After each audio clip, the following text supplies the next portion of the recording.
Sometimes a player can have it all figured out, be an icon in Major League Baseball and a fan favorite, yet just as quickly as they rose to fame, instantly fade away, only to be remembered by the brief moments of greatness that they gifted to us for just one season. These are 10 one-hit wonder MLB seasons that are sure to bring back your fondest baseball memories. Welcome to Batter's Box, and thanks for joining.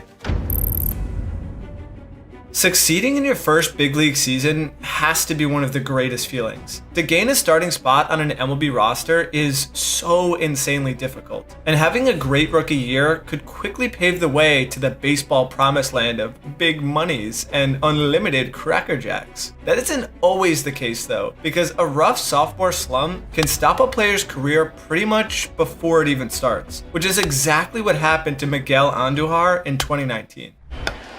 That one is drilled to left field. That ball is...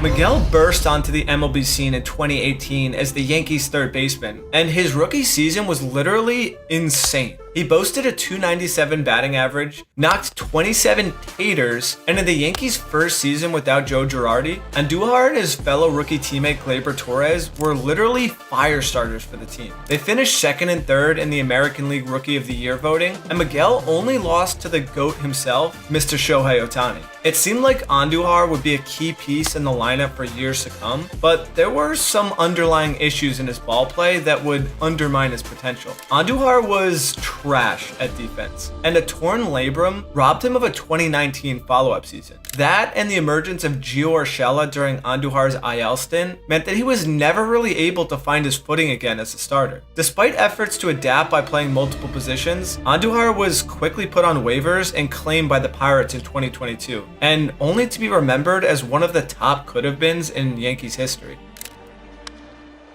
Mercedes turns on it, down the left field line. Did he? Yes, he did!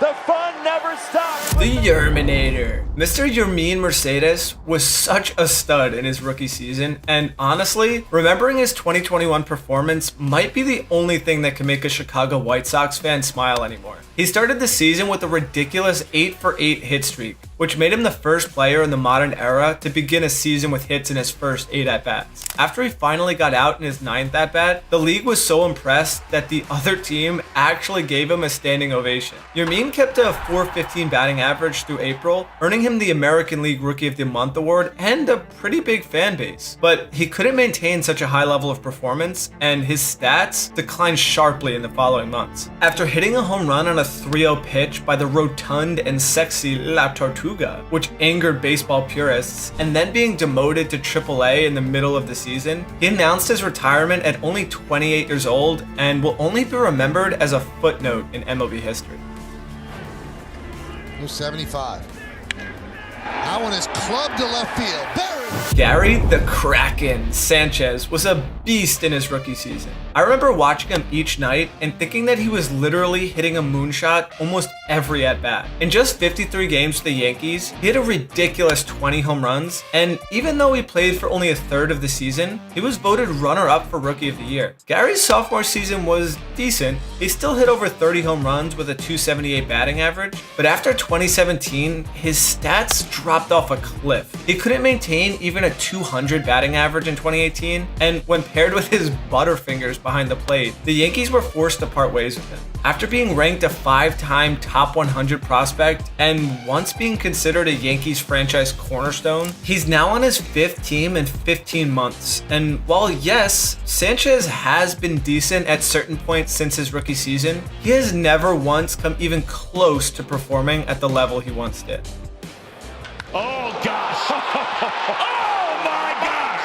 Are you kidding me? Aristedes Aquino took the league by storm in 2019. Dubbed the Punisher, Aquino set an MLB record by becoming the fastest player ever to reach 9 home runs and hitting 13 home runs in only his first 100 plate appearances. There was just something about him that felt exciting. I mean, I can't really put my finger on it. Maybe it was his super weird batting stance, but in 2019, it literally felt like no rookie had ever homered like Aristedes Aquino. He finished the season with 19 home runs in 56 games, earned the National League Rookie of the Month in August, and looked like a potential future superstar. Aquino's success couldn't last though, because pitchers quickly adjusted to his approach, and he struggled to maintain even a 200 batting average over the next 3 seasons. His 2019 surge remains honestly a highlight in Reds history, and is a clear example of the fleeting nature of breakout performances.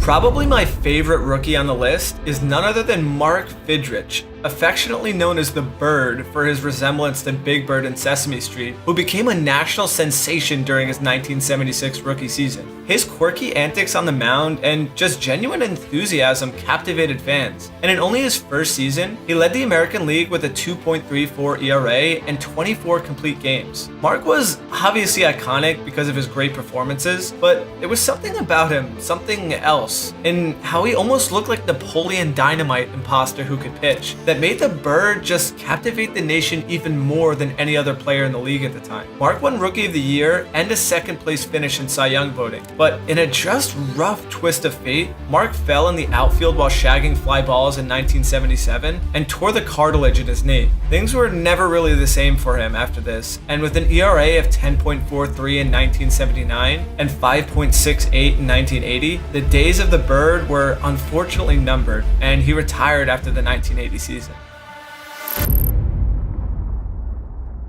Baseball is a game of skill, but it's also a game of learning. To get to the big leagues, you have to be extremely talented, but you also need the desire to improve. And while not all players have the ability to take off in their career as a rookie, there are plenty who improved enough with age to become superstars a couple of seasons and teams down the road from their rookie season, like R.A. Dickey. Knuckler.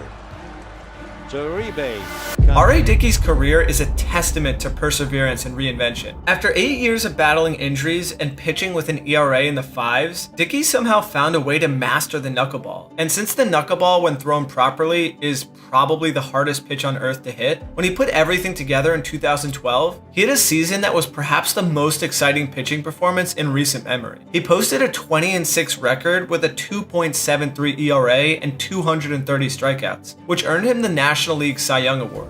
Dickey cashed in on his success by signing a 2-year, $25 million deal with the Blue Jays, but he was never able to repeat even close to what he did in 2012. One of the most striking differences in Dickey's success in 2012 versus the rest of his career was the amount of whiffs per swing he got with his knuckler. And without whiffs to bump up his K rate, his opponents instead started teeing off on him. While he remained a serviceable pitcher after his Cy Young year, he never really recaptured any of the dominance from his 2012 season, and one shining year in the sun will forever be Dickey's legacy. Gonzalez hits one in the air into left center field, back at the wall, and is gone!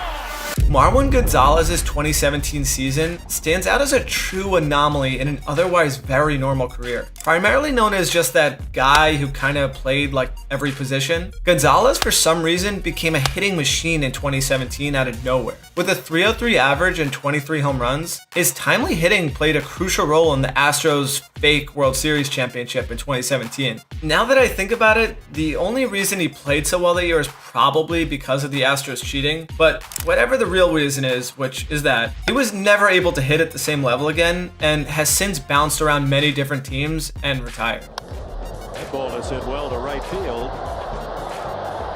And that ball is gone. Chase Headley had a monster 2012 season with the San Diego Padres. He was a very average player heading into the season, having never even been an all-star before. But in 2012, he somehow found a way to lead the National League with 115 RBIs. Headley's performance garnered some MVP consideration and likely contributed to his later acquisition by the Yankees. But despite extremely high expectations, he was never able to maintain such a high level of production. He settled back into his solid but overall average play, and Headley's 2012 season remains only as a good memory from long ago.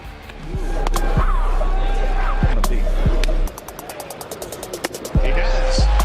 3-2. He throws a curveball. Aaron Sanchez looked like a potential ace during the 2016 season. Transitioning from the bullpen to the starting rotation, he led the American League with a 3.00 ERA and recorded a crazy 15-2 win-loss record. At just 23 years old, his potential ceiling looked like it could be in the clouds. But after 2016, he kind of just disappeared. Recurring blister issues and a bunch of injuries made it impossible to replicate his one great season. And things got so bad by 2019 that he went 3-14 with a 6.07 ERA. Aaron bounced around the league as a few teams hoped they could turn him back into an all-star, but by 2022, the former ERA champ was released from a minor league deal by the Blue Jays and has since left the sport entirely. Oh yeah, high in the air to right has a chance. Brady Anderson might be my favorite addition to this list because his one-hit wonder season makes probably the least sense out of any of them. Brady was always a consistently average player and hit in the mid-200s and had around 15 home runs every season since joining the league in 1988. He was typically known for being fast and having moderate power, but then out of nowhere, in 1996 he hit a ridiculous 50 chimichangas. To put into perspective, a 50 home run season has only happened 50 times in the history of baseball, and his previous career high was only 21. Anderson's power surge was instrumental in leading the Orioles to the playoffs, and because it came so far out of left field, the fans were obsessed with him, amongst other reasons such as racing people shirtless in the parking lot. Despite suspicions about potential PED usage, no damning evidence ever surfaced to implicate him, but even if he was juicing, it didn't seem to matter because following 1996, he was never able to exceed even 24 taters. The quick rise and immediate fall off was so weird that it stands as one of the most remarkable outlier seasons and then disappearances in MLB history. Brady is far from the only MLB player to disappear though, whether it be from injury, poor performance, or even death. The list of MLB players that were once goated and are now completely forgotten is endless. Watch our video on 11 MLB players that disappeared too soon to hear all the details about them.